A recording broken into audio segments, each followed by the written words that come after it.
Good morning, everybody. Welcome to the Bridge course in English Literature that is offered by the Department of English of Yashwant Mahavidyalaya Nanded. In this video, we are going to talk about poetry and its types.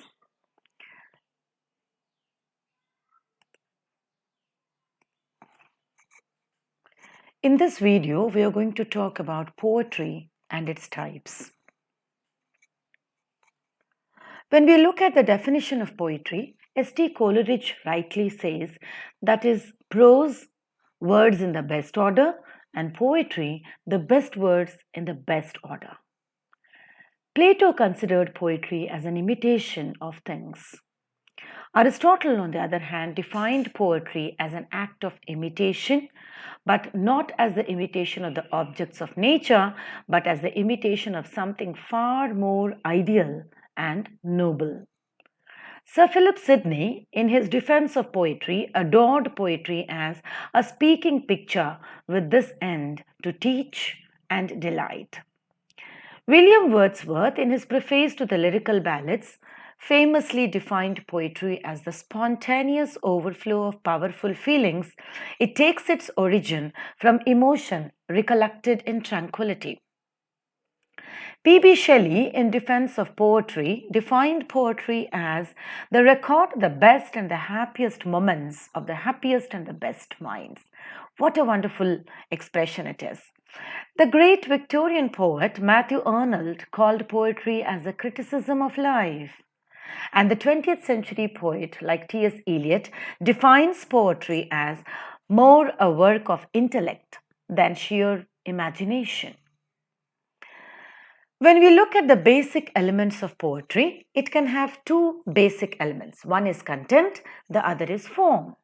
If you look at the content, then we are talking about theme or the subject or the message that the poem conveys, biography of the poet, and the context in which the poem is written. When we talk about the forms, we have the types of poetry like lyric, descriptive or narrative poetry, kinds of poetry like ode, elegy, sonnet, ballad, or epic, meaning of poetry like diction, connotation, denotation, and figures of speech, structure of poetry like stanzas and their stanza patterns, sound patterns of poetry with rhyme, rhythm, and meter. When we look at each of them, let's talk about the content by looking at theme or the subject or the message that the poem conveys. It is the first response as a reader of the poetry, which would be generally an answer to a question: what exactly is the theme of the poem? A poem, like other forms, is an expression of the experience of the viewer. The poet or the persona may depict an object or record his impressions, feelings, or emotions aroused by the object. If there is a description or narration of an object, a poem tends to be objective. If there is a narration or expression of a speaker's relations with the object, the poem tends to be subjective. A poem could be about any object under the sun, about people, about places, about incidents and happenings, either current or distant in time. A poem may carry a message, whether a poet overtly intends it or not. Moreover, the theme or the subject of the poem may also include biographical, historical, cultural, social, and or political references related to the object of the poem. Although critics do not encourage strong insistence in contemporary times on these elements of poetry, these aspects assist us or reader to understand poetry well. When we look at the content, biography becomes very important. A poet is influenced by his surroundings and footings. The poet's place of birth, upbringing, his or her education, his or her influences, and the knowledge of the incidents, events in the life of a poet helps the reader in good reception of the poem. In general, what goes in biography is the poet's birth, upbringing, education, and influences. When we look at the context in terms of content, there can be no text, in fact, without a context. The term context includes historical, political, geographical, and ideological references that come in a poem. A good poem has multiple levels of meaning. A study of the contextual references of a poem helps us in many ways to enjoy and understand a poem. Now we look at the second type, the form of it.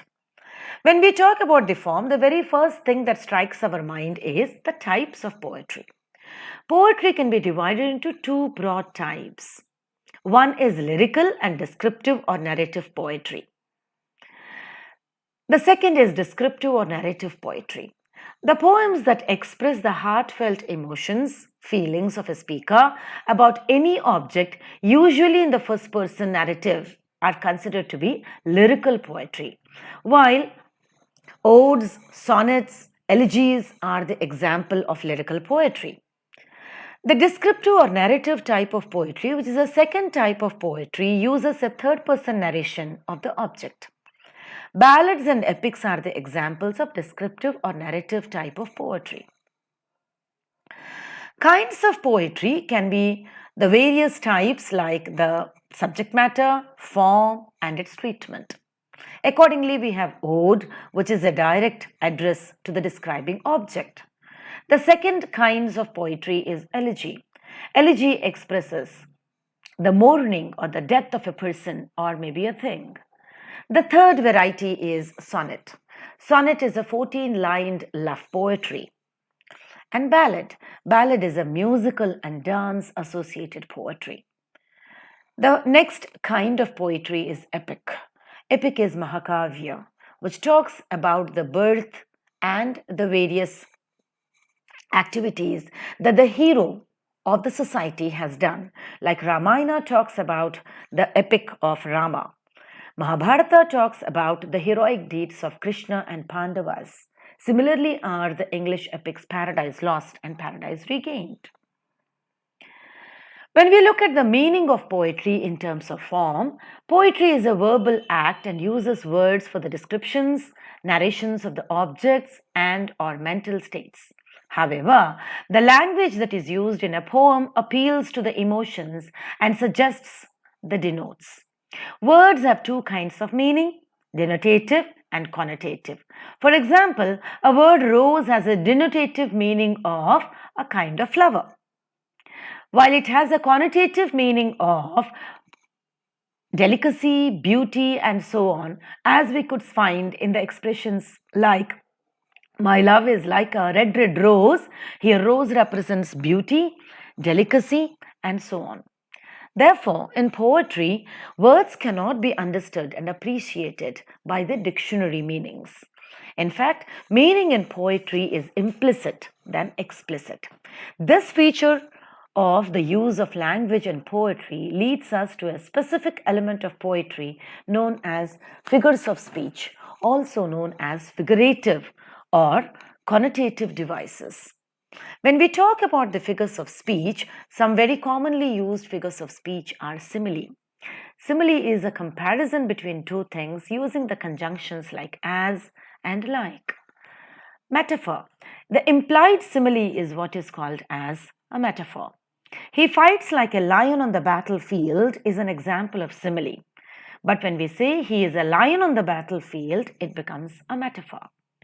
Synecdoche is the third very commonly used figure of speech, which has two important aspects that are compared. And similarly is personification, where a non-living object is talked as if it is living. The entire nature wept at the death of this leader. Every flower shed its tear is a very beautiful example of personification, where nature is personified with human emotion. Hyperbole is the Atishayokti Alankar or the over-exaggeration that a poet does. The buildings in that city are touching the sky is an example of hyperbole. Besides these, some other figures of speech and poetic devices of word sound like alliteration, onomatopoeia, which produces musical appeal and emphasis, play a very significant role in poetry. When we look at the structure of poetry, a poem is structured through various arrangements of verse lines. This arrangement in lines is known as stanza. Except in modern free verse poetry, usually poems are structured in one or the other kind of stanza forms. The stanzas get their names as per the number of lines in a stanza. If we have 2 lines, it is called as couplet. 3-line stanza is called as tercet. 4-line stanza is called as quatrain. 5-line stanza is called as cinquain. 6-line stanza is called as sestet. And 8-line stanza is called as octave. Sound patterns of poetry add to the understanding of a poem. Rhyme and rhythm are the significant components linked to poetry and sound patterns. Rhyme is associated with the sounds of a language. It is generated in different words or lines by repeating the same or similar concluding syllables or sound. Accordingly, we have the full rhyme, half rhyme, eye rhyme, internal rhyme. The term rhyme can be defined as a flow of sounds at regular intervals. And rhythm is an important element of poetry as it gives poetry its musical quality, order, shape, and form. We have a number of rhythmic patterns like iambic, trochaic, anapaestic, and dactylic.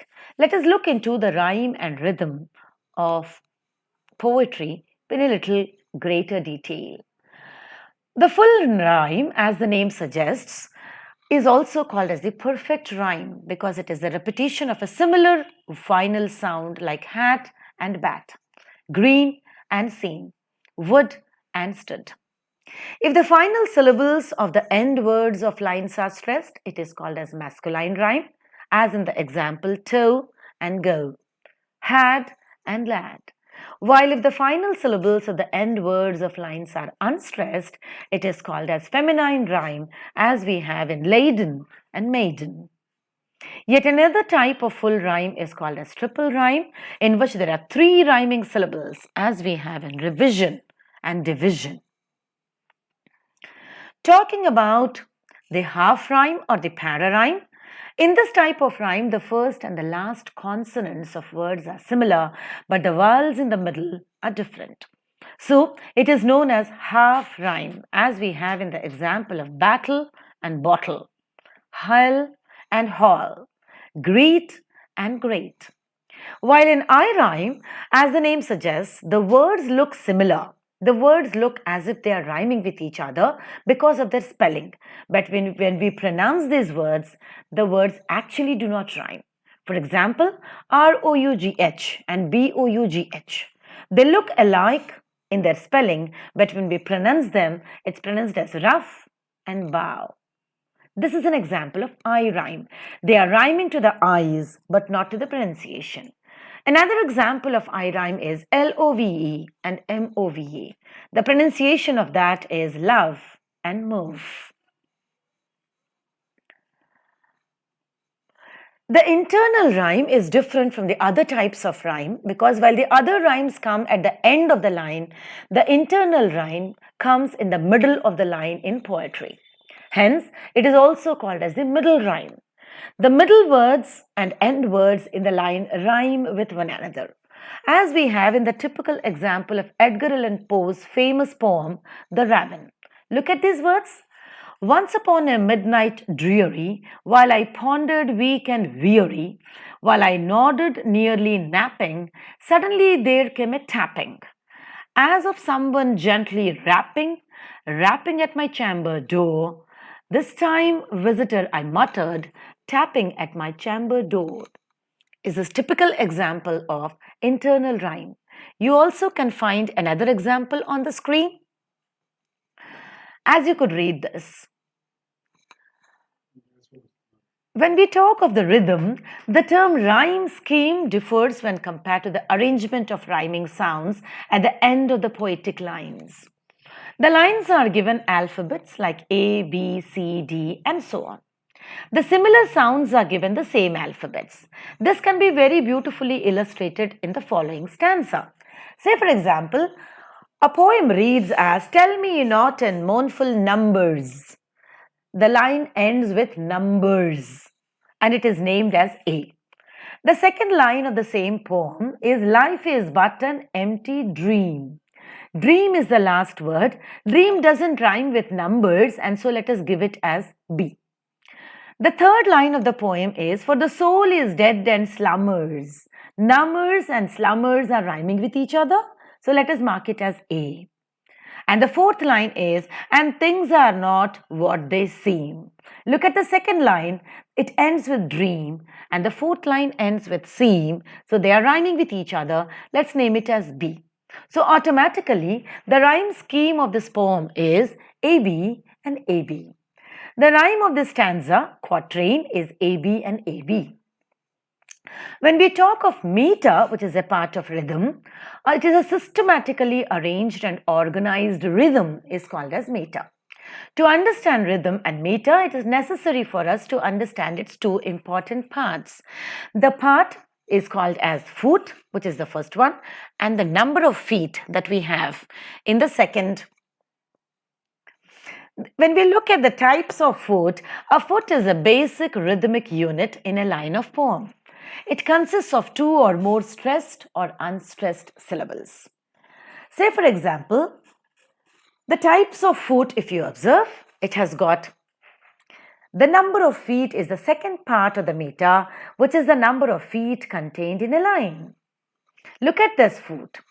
Iambic foot is unstressed and stressed. Unstressed is marked as you could see in the slide, U type, and the stressed is marked with a dash. For example, in the word today, there are two syllables, to and day. The first syllable to is unstressed, while the second syllable day is stressed. This is a very common foot in English speech, so it's also known as the speaking foot.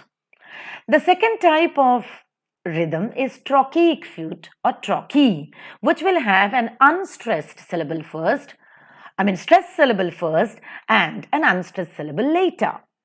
For example, in the word heavy, the first syllable he is stressed and the second syllable we is unstressed. So this is a typical example of trochee. Unstressed and stressed is called as iambic. Stressed and unstressed is called as trochaic. The third type of foot is what is called as anapaestic or anapaest. It has got three syllables.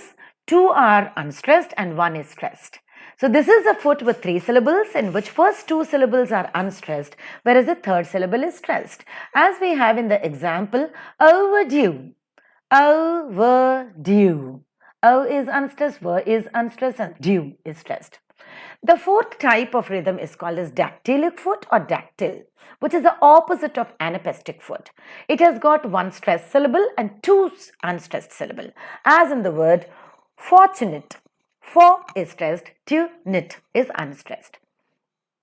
Of all these four, the iambic rhythm is very common in English. Now, when we look at the number of feet that we have, the number of feet in a line give it the metrical terms such as 1 foot monometer, 2 feet dimeter, 3 feet trimeter, 4 feet tetrameter, 5 feet pentameter, 6 feet hexameter, 7 feet heptameter, 8 feet octameter, 9 feet nanometer, and 10 foot decameter. Now, very commonly used foot in English syllables or English poetry is monometer to hexameter. Of all these, tetrameter, pentameter, and trimeter are very common. Now, when we looked at the scansion is explained in the following line. Scansion is nothing but the entire rhythm as is expressed in a single line of poetry. Now, this is Ulysses by Lord Tennyson. To strive, to streak, to find, and not to yield. When we do the scansion, to is unstressed, strive is stressed. So, to strive, to seek, unstressed and stressed, to find, unstressed and stressed, and not, unstressed and stressed, to yield, unstressed and stressed. Because it is unstressed and stressed, it is iambic. And if you look at the unstressed and stressed repetition, you have got 5 times repeated in the single line. To strive, to seek, to find, and not, to yield. Because 5 times it is repeated, it becomes iambic pentameter. There are 5 such feet, so it is iambic pentameter. This process of continuing the syllables in terms of a stressed and unstressed syllable and grouping or patterning them is known as the scansion of the poem. When we look at the word sounds in poetry, you have different patterns. The very first is called as alliteration. Alliteration is the repetition of the initial sounds in the same line or stanza, which is known as alliteration, as you could see in S.T. Coleridge's poem, The Rime of Ancient Mariner. There is a repetition of the same initial sounds. Water, water, everywhere. The word sound in water, water, water, and where is repeated. And all the boats did shrink. Water, water, everywhere, nor any drop to drink. I have highlighted them. The W sound is repeated and the D sound is repeated. In fact, the D, R, the consonant cluster is repeated. Such type of repetition of the consonantal sounds in the initial position of the words is what is called as alliteration. This adds to the musical element of poetry. The second is called as assonance. Assonance is the repetition of the vowel sounds in the middle or in the end line or a stanza except at the initial position is called as assonance. The same example can be looked at for assonance also of Ancient Mariner by S.T. Coleridge. Water, water, everywhere, and all the boats did shrink. Water, water, everywhere, not any drop to drink. If you look at the assonance part of it, the sound, water, the O sound is repeated in every part. Water, water in the first line and in the third line. A sound in where and where in the first line and in the third line. A and A maybe in the second line. And O in the fourth line. So such repetition of the vowel sounds in the middle or in the end of the line or in the stanza is called as assonance. This also adds beauty to the musical element of the poetry along with alliteration. The third word sounds is called as consonance. Consonance is the repetition of the consonantal sounds anywhere in the middle or in the end of the line or in the entire stanza excepting in the initial position. When the consonant sounds are repeated in the initial positions, they are called as alliteration. In the middle or in the end, they are called as consonants. Now, the same example can be looked at for consonants also. Water, water, everywhere, and all the boats did shrink. Water, water, everywhere, nor any drop to drink. Now, here the repetition of T sound in the first line and in the third line is a good example of consonants. Similarly, R sound in the first line and in the third line is also an example of consonants. The N sound and D sound that are getting repeated in the second line and in the fourth line are very beautiful example of consonants.